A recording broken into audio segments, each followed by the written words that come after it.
আজকে মে দিবস উপলক্ষে আমি এই আন্তর্জাতিক শ্রমিক দিবসে মোংলার সকল শ্রমিক ভাই বোনদেরকে আমি শুভেচ্ছা জানাচ্ছি, আপনাদেরকে আহ্বান জানাচ্ছি যে আপনারা সকল বিভেদ ভুলে ঐক্যবদ্ধ হন।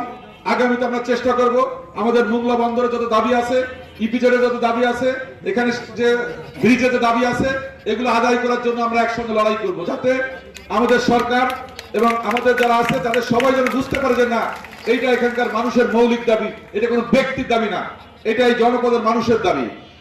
মোংলা বন্দর হচ্ছে একটা আন্তর্জাতিক সমুদ্র বন্দর। এখানকার প্রাণ হচ্ছে শ্রমিক, তাদের জন্যই মোংলা বন্দর সচল আছে, তাদের জন্যই মোংলা ঘাট সচল আছে, তাদের জন্যই মোংলা ইপিজেড সচল আছে। সুতরাং শ্রমিক হচ্ছে আমাদের সবকিছু প্রাণ। আমাদের প্রিয় নেতা শহীদ প্রেসিডেন্ট জিয়াউর রহমান শ্রমিকদের অত্যন্ত ভালোবাসতেন এবং শ্রমিকদেরকে ন্যায্য মজুরি সহ, যেটা একটু আগে আমাদের নেতারা উল্লেখ করেছেন, সকল দাবির প্রতি উনার কিন্তু সমর্থন ছিল।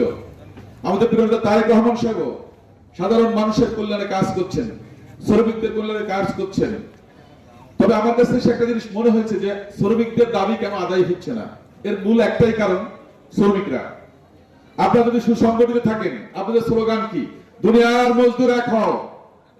আপনারা যদি এক হন তাহলে সকল দাবি আদায় করতে পারবেন। আপনারা যদি কেউ এই পক্ষ ওই পক্ষ বিভিন্ন দল মতে যান, তাহলে শ্রমিকদের দাবি আদায় হবে না। শ্রমিককে শ্রমিক হিসেবে চিন্তা করতে হবে, লেজুর ভিত্তি করার কোনো সুযোগ নাই।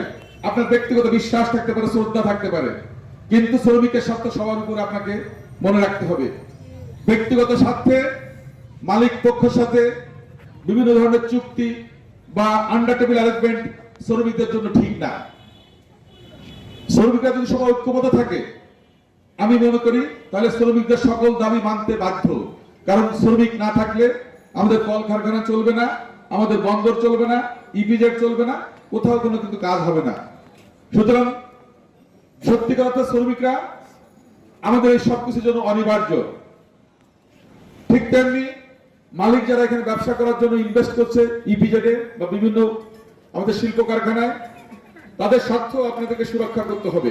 তাহলে আগামীতে আরো শ্রমিকের কর্মসংস্থান হবে। শ্রমিক মালিক মিলেই আমাদের এই জনপদকে এগিয়ে নিতে হবে।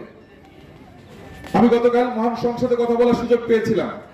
আমি কিন্তু সেখানে আপনাদের প্রাণের দাবি মোংলা নদীর উপর ঝুলন্ত সেতু এবং এর যৌক্তিকতা তুলে ধরেছি।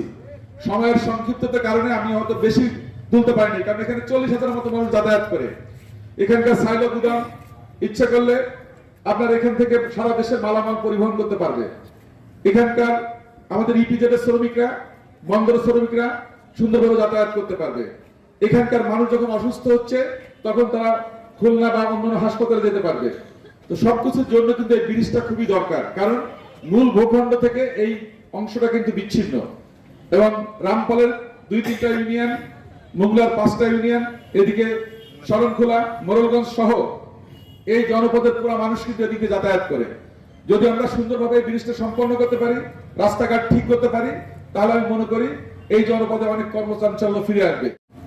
এদিকে যে পর্যটন শিল্পের সম্ভাবনা, সেটাও কিন্তু আমরা উন্মোচন করতে পারবো।